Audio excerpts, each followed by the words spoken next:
నేను ఒకసారి ఒక మెడికల్ షాప్ లో ఒక ఆయన కనపడ్డాడు నాకు. ఏదో వ్యాధి పేరు చెప్పి మందు అడిగాడు. అతను టాబ్లెట్ ఇచ్చాడు. ఆయన ఆ టాబ్లెట్ చూసి అన్నాడు, ఇది 15 రోజులు వాడానండి, తగ్గలేదన్నాడు.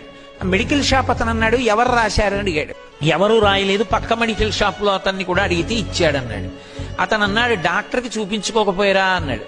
అంటే అతను నవ్వేసి, ఇంకేదైనా ఉంటే ఇద్దరు కాస్త చీప్ గా ఉన్నది అన్నాడు. అంటే అతను నవ్వేసి ఏదో టాబ్లెట్ ఇచ్చాడు, ఓ వారం వేసుకుని డాక్టర్ దగ్గరికి వెళ్ళండి అని. అతను నాకు బాగా సన్నిహితుడు. నేను మెట్లు దిగిపోయాక అడిగా, ఏమయ్యా డాక్టర్ దగ్గరికి వెళ్లకుండా ఇలా ఎందుకు వాడుతున్నావు మెడికల్ షాపుల్లో అని. అతను అన్నాడు నాతో, డాక్టర్ గారి దగ్గరికి వెళితే 200 ఫీజు, బోల్డ్ అన్ని టెస్టులు, కోటేశ్వరారు కొడుకు తెల్లవారితే ఎంసెట్ రాశాడు, వాడికి ఇంజనీరింగ్ ఫీజు కట్టాలి, పుస్తకాలు కొనాలి, ఇన్ని చేయించుకుంటే ఎక్కడి నుంచి వస్తుందండి, అదే తగ్గిపోతుంది, పర్వాలేదు లేదు, అందుకే టాబ్లెట్ మెడికల్ షాప్ లో అడిగానన్నాడు. నాకు ఎంత